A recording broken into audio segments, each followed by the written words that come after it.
Hoje, dia 25 de janeiro, dia da conversão de São Paulo. O calendário litúrgico une numa só solenidade os apóstolos Pedro e Paulo, no dia 29 de junho.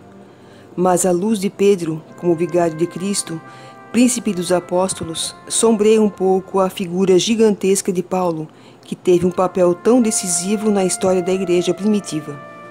Deus é verdadeiramente admirável em suas obras. E quem poderá perscrutar os seus caminhos? Seus caminhos são de misericórdia e de amor. Convida pobres pastores a serem os primeiros visitantes de Jesus. Fala aos reis magos por meio de uma estrela e os conduz ao presépio. Elege pobres pescadores para serem colunas e fundamentos de sua igreja. Transforma o acirrado perseguidor, que era Paulo, no maior apóstolo de todos os tempos. Bem merece este acontecimento ser relembrado na liturgia. Paulo, cujo nome era Saulo, nasceu em Tarso, na Cilícia, região da Turquia, onde naquele tempo havia uma colônia de judeus. Ele próprio se dizia da tribo de Benjamim e, ao mesmo tempo, desfrutava do título honroso de cidadão romano. Pertencia à seita dos fariseus, que eram os mais fiéis às tradições judaicas. Possuía talentos extraordinários, bons e nobres sentimentos, aliados à força de vontade inquebrantável. Depois da instrução básica recebida na terra natal, viajou para Jerusalém a fim de se formar na mais autêntica tradição bíblico-judaica. Teve um mestre excepcional, o célebre Gamaliel, homem que gozava de alto prestígio pelo saber e pela integridade de vida. É difícil definir se Paulo esteve em Jerusalém no período correspondente à pregação de Cristo, pois seria difícil explicar como não o tivesse conhecido, dada a popularidade de Jesus em toda a Palestina.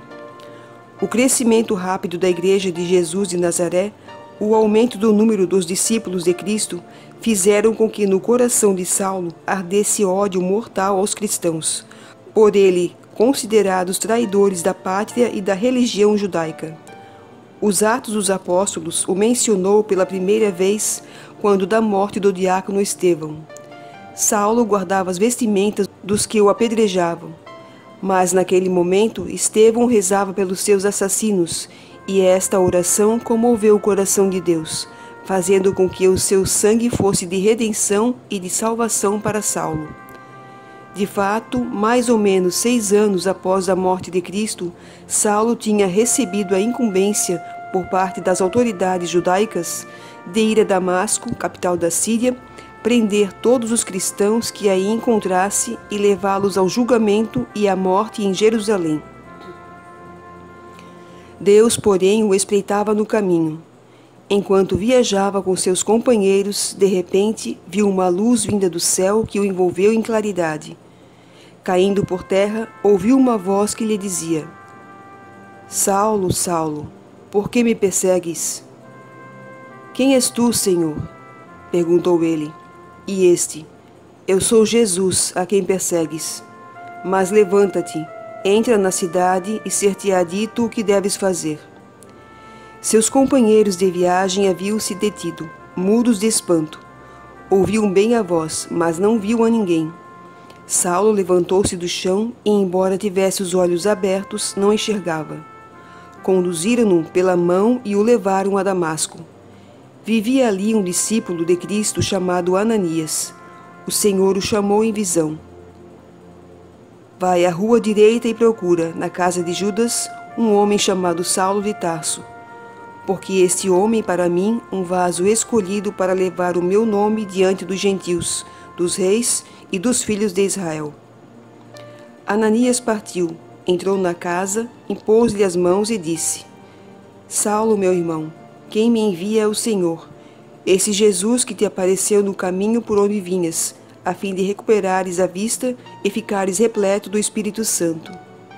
Imediatamente foi batizado. E aquele que era um perseguidor transformou-se em pregador da causa de Cristo, apóstolo que tanto se identificou com Cristo a ponto de dizer: Eu vivo, mas não sou eu que vivo, pois é Cristo que vive em mim. Ó Deus, que instruístes o mundo inteiro pela pregação do apóstolo São Paulo, dai-nos, ao celebrar hoje sua conversão, caminhar para vós seguindo seus exemplos e ser no mundo testemunhas do Evangelho. Por nosso Senhor Jesus Cristo, vosso Filho, na unidade do Espírito Santo. Amém. São Paulo, rogai por nós.